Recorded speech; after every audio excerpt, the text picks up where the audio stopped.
Good morning again. We'll get started. Thank you for joining. Hope everyone had a great holiday last week. This is the November Agency Technical Administrator meeting of the Chicago COC.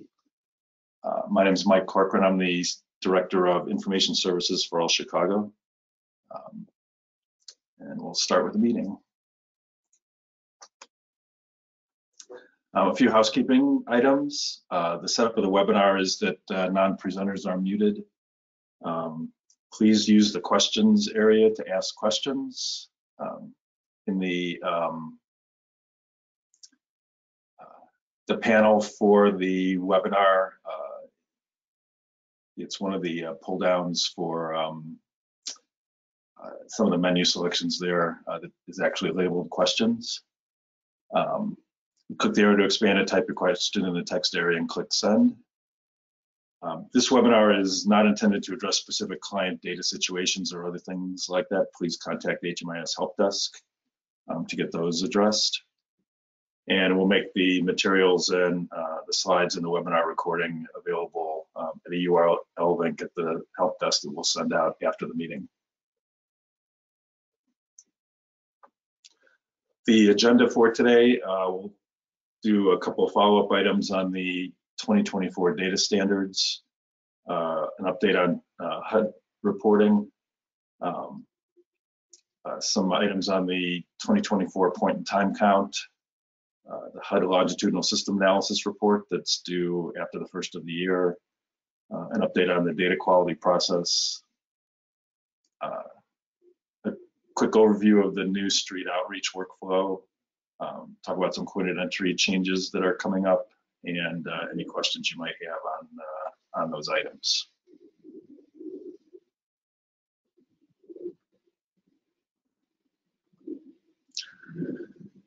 So,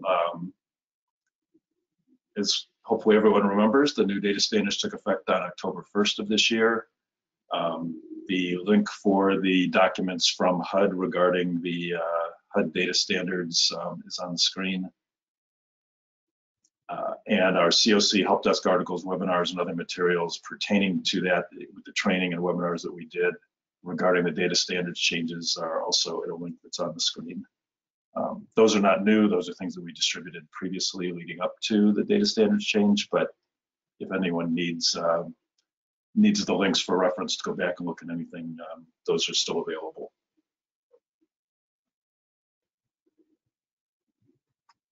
In terms of follow-up items, if you're using any business object reports that have not been updated, please contact the help desk. We want to make sure that if you have active reports that you need to use, that we've addressed any of the changes that need to be made in those. Similarly, if you're using any business object reports that have been updated, but you have issues with them, don't understand what the data is, or the data is appearing incorrectly, please also contact the help desk so we get those corrected. And for the DFSS quarterly reports, the changes to those are pending. Those will be done in the first quarter of, actually in January probably of 2024. Any changes or instructions, changes to the instructions or guidance on mapping the data from HMIS to the DFSS and the IDHS categories will come from DFSS. We're having conversations with them about that. But just a heads up that there may be some updates you get to that, particularly things surrounding the race and ethnicity and some of the exit destination things that changed from the prior data standard to the new one. And on assessments, if you have any issues with any of the assessments that got updated as a result of the changes, please let us know at the help desk. I can pause there to see if there's any questions regarding the 2024 data standards.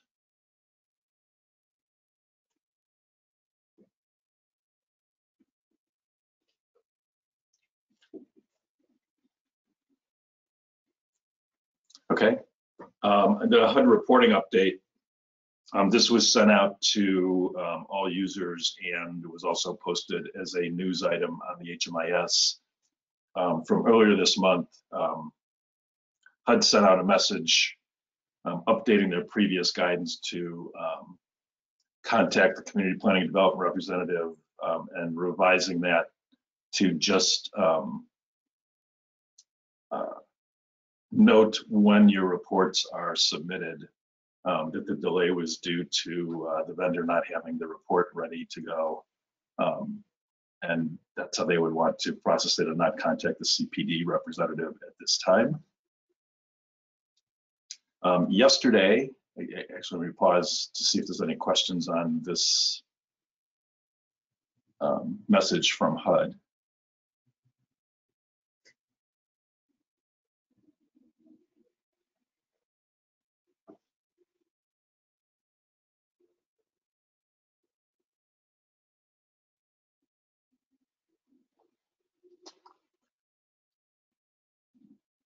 Okay, yesterday, WellSky issued this update to their availability of the reports.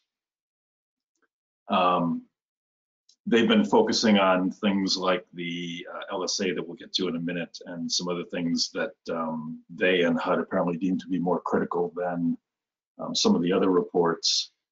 So they had earlier, I believe, estimated that these reports would be available in early December, and they've revised those so that the APR and CAPR they're now estimating that those will be available on December 28th.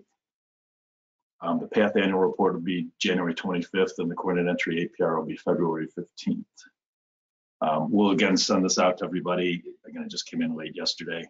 And we'll post this as a news item on the HMIS also to make sure everybody is up to date on what the schedule, the estimated schedule is for those reports to be available.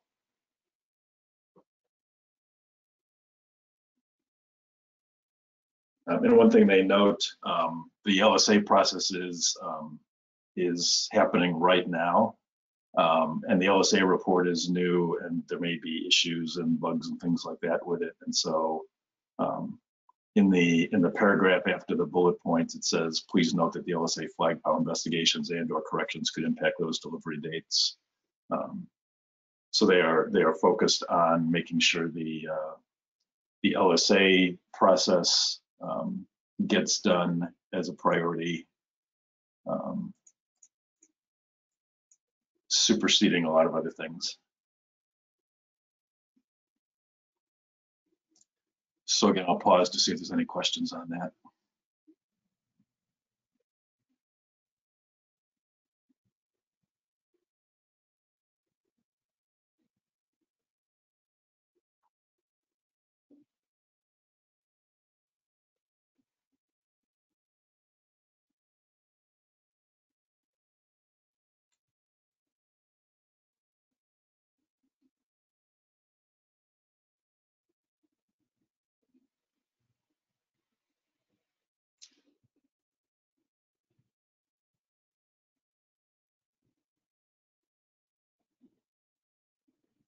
Okay.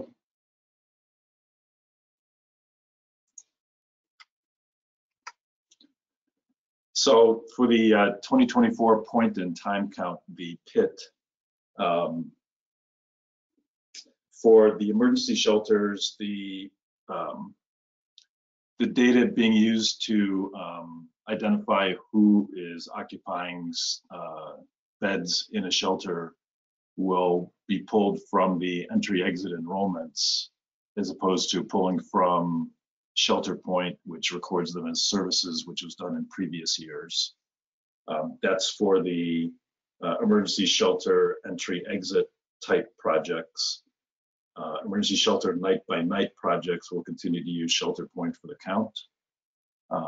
We've posted a new article at the help desk that will confirm the type of emergency shelter project. And again, if you have any questions regarding the PIT or what your project is set up, how your project is set up as emergency shelter, either night by night or entry exit, again, please contact the help desk. And providers can begin to prepare for the PIT by running reports such as data quality or the utilization reports and business objects, and run it for 1 day to see what the count of clients is that's currently enrolled in your project. And what that'll identify is folks who haven't been exited, who should have been exited,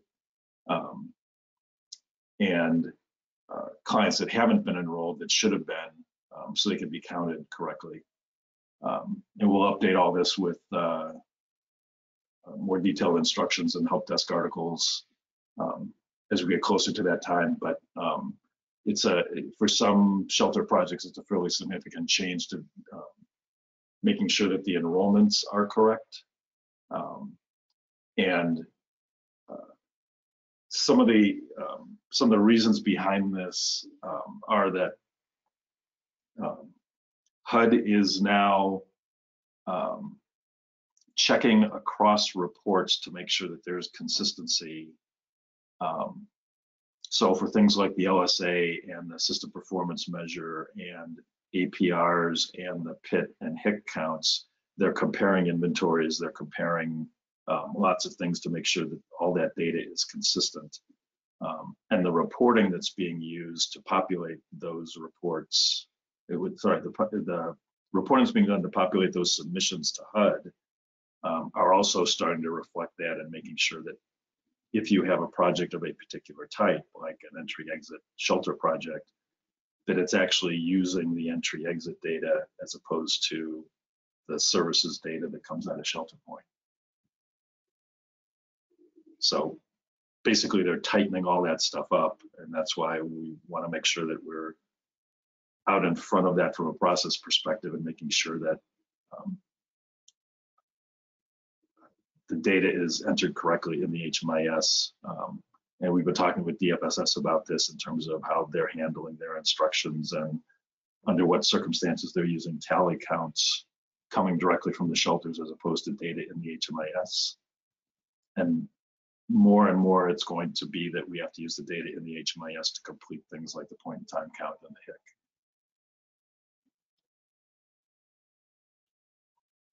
So I'll pause there to see if there's any questions.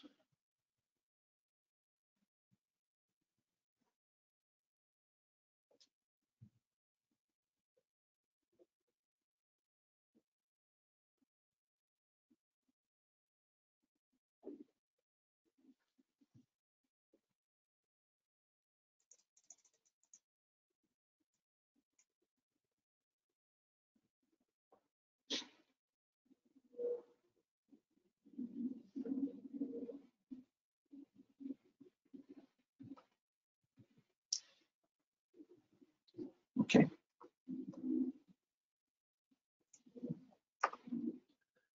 So the longitudinal system analysis, the LSA, this is a report that we as the HMIS lead need to submit on an annual basis.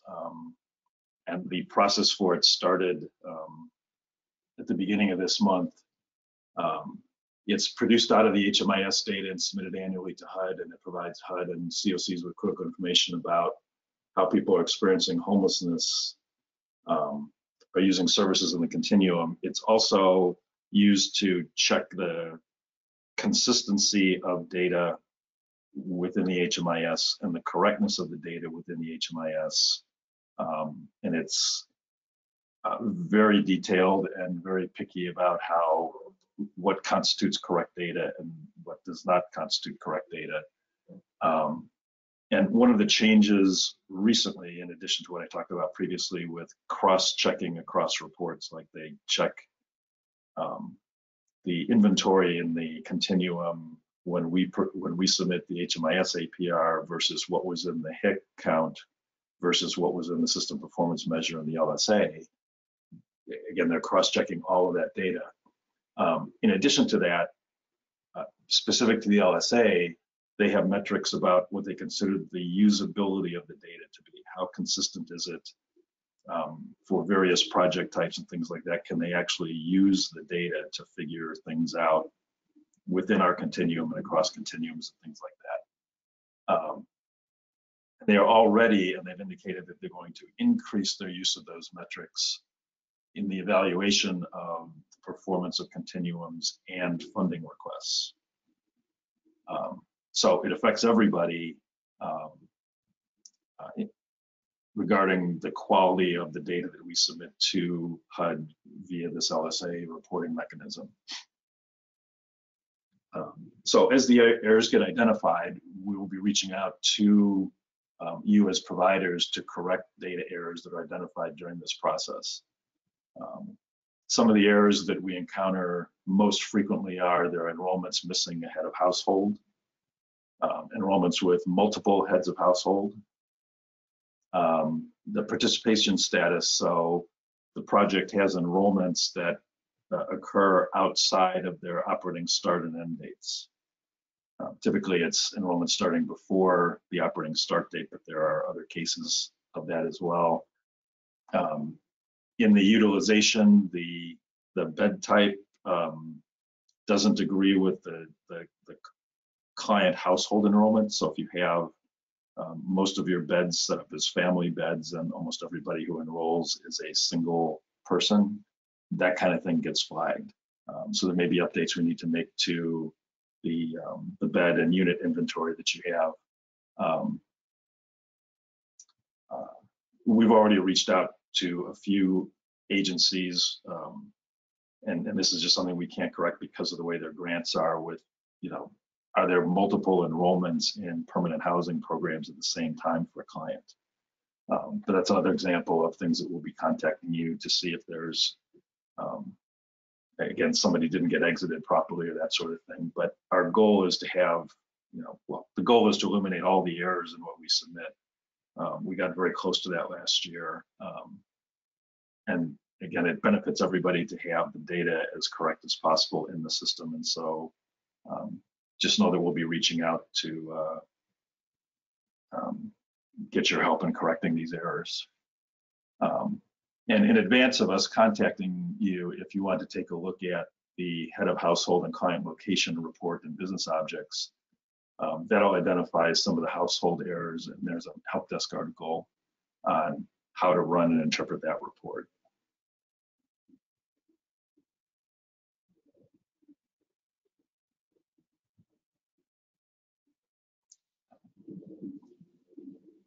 So if you haven't guessed by now, this is a fairly major undertaking. We're happy that the errors in the preliminary reports we're running are in the dozens rather than the hundreds or close to 1,000 as it was previously. But we do need help in correcting those because we don't know what the real situation is with the clients or households or enrollments in your projects in your agency.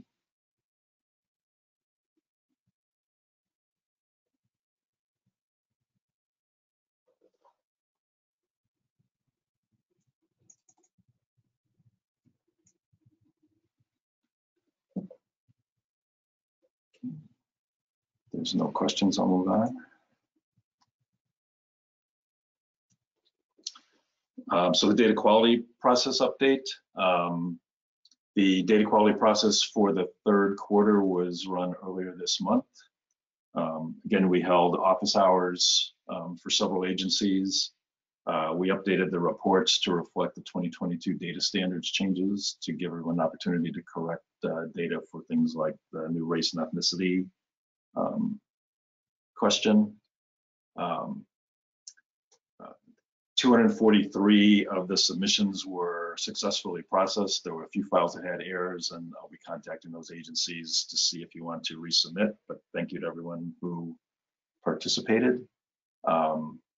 Because of some of the changes, we're re-verifying all the results, so as soon as those are available, we'll send something out to let you know, and it should happen this week at the help desk article where we have posted prior period results. And we encourage every agency to review those reports to identify areas for improvement in the future, and please let us know how we can assist in either interpreting the reports or helping with whatever corrective measures you would want to put in place.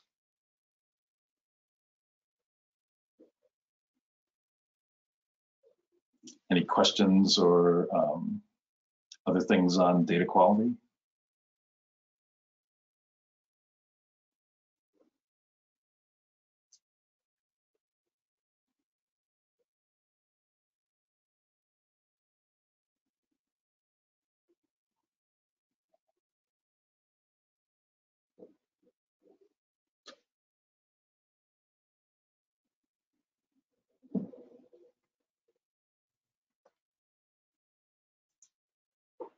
Oops.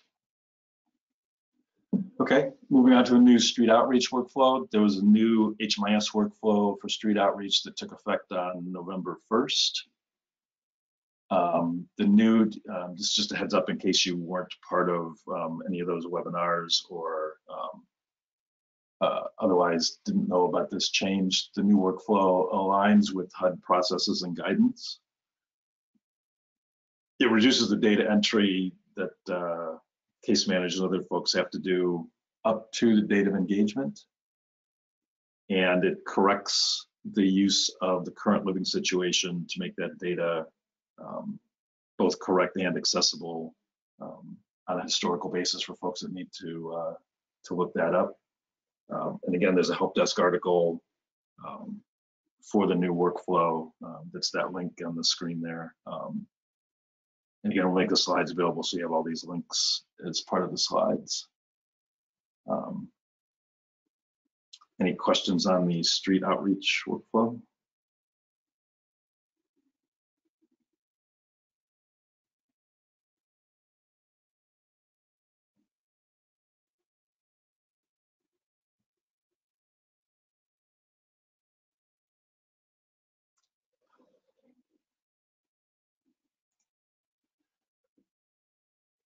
So for coordinated entry, the HMIS committee approved a request for the HMIS team to work on coordinated entry changes to help improve their processes and data collection.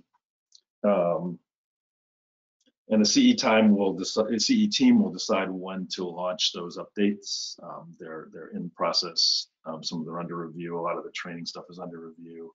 But just to give a heads up on some of the changes that are pending, the assessments have been revised to reflect the workflows and to correctly utilize assessments across the board, decreasing the use of custom questions and increasing the use of the standard HUD questions. Under discussion is the enrollment of everyone in the household as opposed to just the head of household that was done previously. Changes to reporting to reflect a lot of these changes. And there's been a change in who's delivering the training, and the content of the training for both the match team and skilled assessors is currently under review and is being revised to just provide general improvements and to reflect what these workflow changes are. So again, a heads up on this change coming down the pike.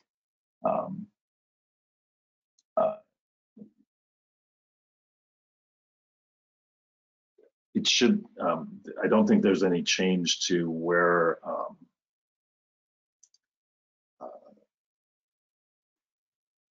referrals are posted and that sort of thing, but there may be other changes that affect agencies in general, and to the extent that's true, then we'll be conducting other webinars and things like that to make sure everybody's up to speed on what these changes look like.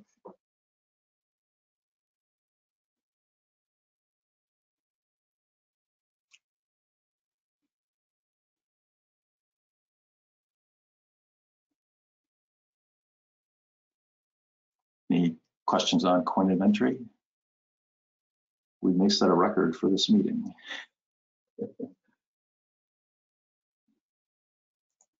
So questions in general about any of the content that we've gone over?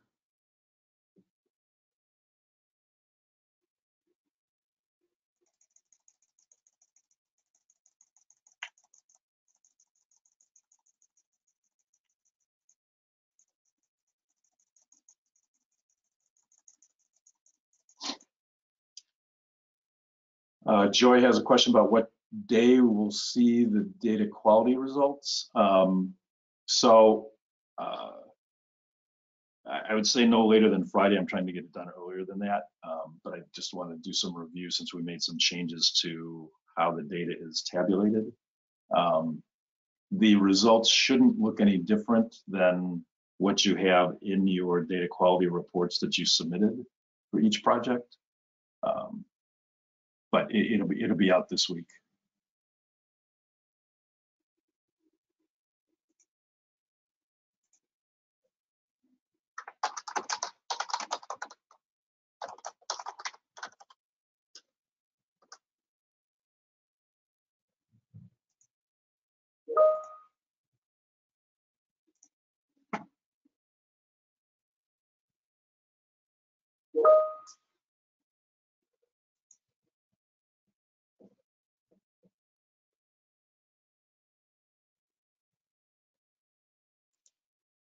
Any other questions?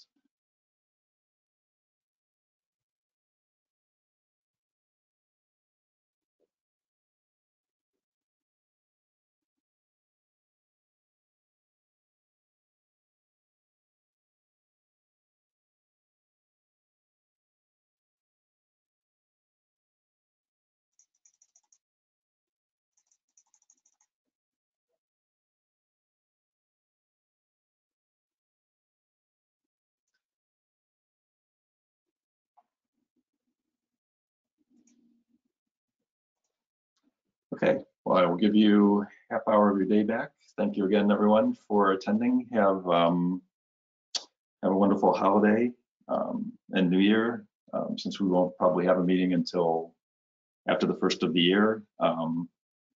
We will be sending stuff out for the next round of data quality that covers the fourth quarter of 2023.